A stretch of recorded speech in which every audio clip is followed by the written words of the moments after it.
we have it, the box for the Casio G-Shock Casio Red. Reference number GA-2100-4A. It's the basic Casio box made out of paper, and when we open it up you get some manuals and stuff, international warranty card, still in plastic, the Casio model number 5611 instructions manual, and the tag for the watch. Let's take out the tin can. Here we have it. Seems familiar. And let's see what we have inside here. Here it is, the watch, and you can see that dashing red staring back at you. Here it is. Let's take it off the pillow, and there you have it, the Casio Red. Red is my favorite color by far. I really love red cars, red steaks, red sneakers, red everything. And this is a cool red color that in the sunshine it looks bright red, but when you take it into the shadow it looks a little darker, blood red, blood moon. And there it is. Let's get a close-up. You see you have the dates on the left side here. You see Sunday, Monday, Tuesday, Wednesday, Thursday, Friday, Saturday, and then you have the little digital display down there in the right corner. Let's see if we can, and there you have the light feature. You see that the hour and minute hand are both loomed.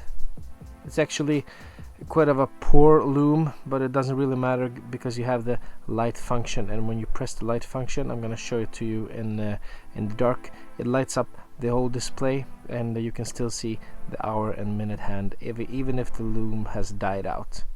You see the hour markers are applied. It's a really three-dimensional bezel. No, not a three-dimensional bezel. I mean, it's really a three-dimensional dial here. You have the one edge, that's the dial. You have the applied hour markers and the inner ring on one level, and then you have the digital display is sunken in, as well as the date wheel over there. It's a really cool dial. It's a dynamic watch, and it's all red. If you know, there are a bunch of different models of these. The all black one, there's a camouflage one, there's some type of special edition purple one with I think it's white straps.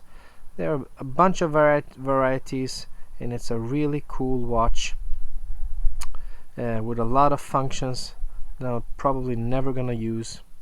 Let's talk about some specifics here. This watch is actually quite hard to measure because we have a lot of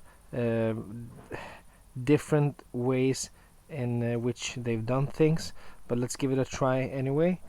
We have a diameter of 45 millimeters if you measure it from this point to this point, but if you measure it from the bezel points, it's actually only 41. The thickness is 11 millimeters, and we have a lug width. If you measure the lug width here, it would be 25 millimeters. You see where the strap begins, but if you measure it inside here, it's actually only 16 millimeters, and we have a lug to lug of 48 millimeters measured from this top until this end. So on paper it's supposed to be quite of a big watch, but actually it is not big at all. Really lightweight. I don't know the weight right now, but I'm gonna Google it and put it right in the corner there. So it's a cool watch if you like the color red.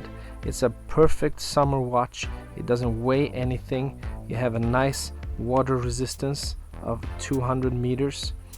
The carbon core guard is some kind of improved G-Shock protection for the movement inside. Cased in Thailand, Japanese movement. You can't go wrong with a G-Shock, and especially these Casio models. They became really popular, and they really hit it. It was a big success for Casio when they introduced this model, and I chose the red one because I have a weak spot for red, and it's a special summer watch. Let's try it on. By the way, I'm wearing the GMT Master 2 today, again, as usual.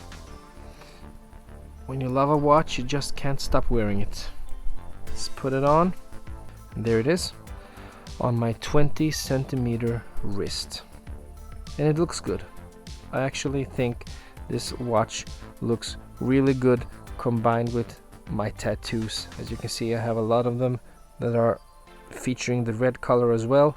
And this G-Shock feels right at home on my arm. Doesn't weigh anything, almost. Perfect watch to take with you for work, because you're gonna feel comfortable all day wearing it. Anyway, to the one negative thing, two actually. The lume isn't that great, but I'm not expecting lume on a G-Shock anyway. It's a cool feature that they actually added lume to the hour and minute hands, but it's a poorly applied lume, and I always seem to have trouble with the G-Shock bracelets, and it doesn't matter if it's on the watches that are cheaper like this one or if it's on the more expensive ones, because there's something with my wrist that makes it so that either it's too tight. This is actually a little too tight for me because I feel a little uncomfortable wearing it right now. But if I pop it out one step, no, that's two steps actually, there's one step, and now it feels comfortable, but it's actually too big. I can't wear it like this because it will always move around on the wrist. But it's comfortable. This is really comfortable. I almost can't feel it at all, but it's too loose. It always ends up like this. And that's with all G-Shocks and with the straps. It's something about them. I don't know if I haven't owned one long enough for the strap to become softer, but I had my I don't remember if it was the Gulf Master or the Mud Master. I had that one for quite a while and it never softened up. But I actually bought the new GBX100, the surfer watch. I'm gonna do a review of that really soon, and that actually has a softer strap made of some kind of different rubber material that makes it more it flows more on your wrist. This is just a little too stiff, and there's no middle ground for me that I can wear it that feels really comfortable. But there you have it, the Casio Oak Red. It's $100 watch, and that I think you're gonna enjoy really much. It's packed with features, and a real pleasure to wear if you can find the real soft spot for it, the real comfortable spot, if you don't have a deformed wrist like I seem to have. But it was actually a short love because I'm sending it away. I sold it to a nice person in one of the Facebook groups. I preferred the GBX100 because of the softer strap and the comfortability. But it's a beautiful and stunning watch, and with the easy switch on the strap, you can combine it and make a lot of cool combinations and make it really your own in a lot of ways. And I've seen a lot of modifications go around on the Facebook groups. You can actually add a steel bumper and make it almost look even more like the watch it's trying to homage. And yeah, but that's not for me. Cool watch at a cheap price with a lot of functionality, the Casio Red. As always, if you liked the video, please consider giving it a thumbs up, maybe subscribe to the channel if you liked it really much. And if you didn't like it, just give me a thumbs down, tell me what you didn't like, and I promise to do better the next time. Until the next time, bye bye.